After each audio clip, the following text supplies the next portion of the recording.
is Linda Mikos. On this segment of 2020, we'll go inside the Sadowski murder and uncover the possible motives and details of this horrible tragedy.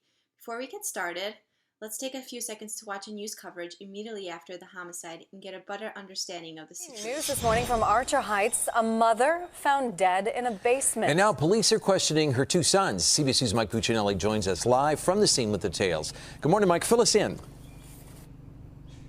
Yeah, I want to first of all turn your attention to the scene here at 48th and Carlisle. You can see that garage. You can see a bush in front of it. That's where a car, a Volkswagen Jetta, went right through the bush, through the front door of the garage, and then right out that sidewall that you're looking at right now. Now, sources say the crash here is related to a murder which happened just down the block from this crash site. Police say at around 8 o'clock last night, a 54-year-old woman was found unresponsive in the basement of her home in the 4800 block of South Karlov. She appeared to have been beaten to death. Detectives are questioning two men in connection with that death. Neighbors say one of the sons killed the mom and the other one then attacked him when he found out about the murder. Neighbors are stunned by the violence. According to police officials, Maria Sadowski was beaten with a hammer and stabbed with a knife by her son Wojciech Sadowski. When Wojciech's brother had visited the home after work, Wojciech attacked him too.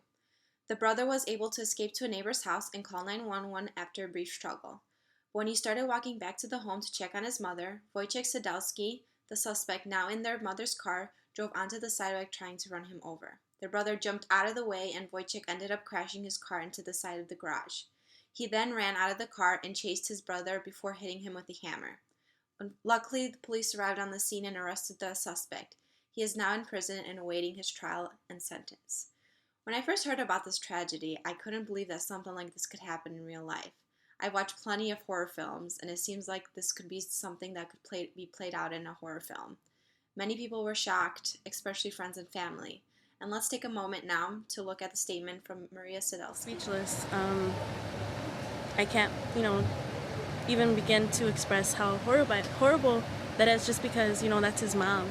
So, I don't know. Exactly. I'm speechless right now. How could you do something like this to your mom is exactly what is on everyone's mind. What sparked this act of violence against his own mother? The reason why I chose this case is because the Sadowski family was a family that my family knew of. After the homicide occurred, a lot of rumors and/or opinions were said that tried to justify why and how something like this could have occurred. The very first thing I heard was that Wojciech must have been on drugs in order to be able to commit something like this. While listening to all the opinions and/or gossip, one in particular interested me. Some people believe that Maria Sadowski herself is to blame because of the way she brought her children up. Maria's husband owned a trucking company and would travel long distances across the U.S. At times, Maria would join him and leave her kids alone for weeks at a time. My cousin said that the teens would throw parties at their home, which exposed them to drugs and various rebellious activities.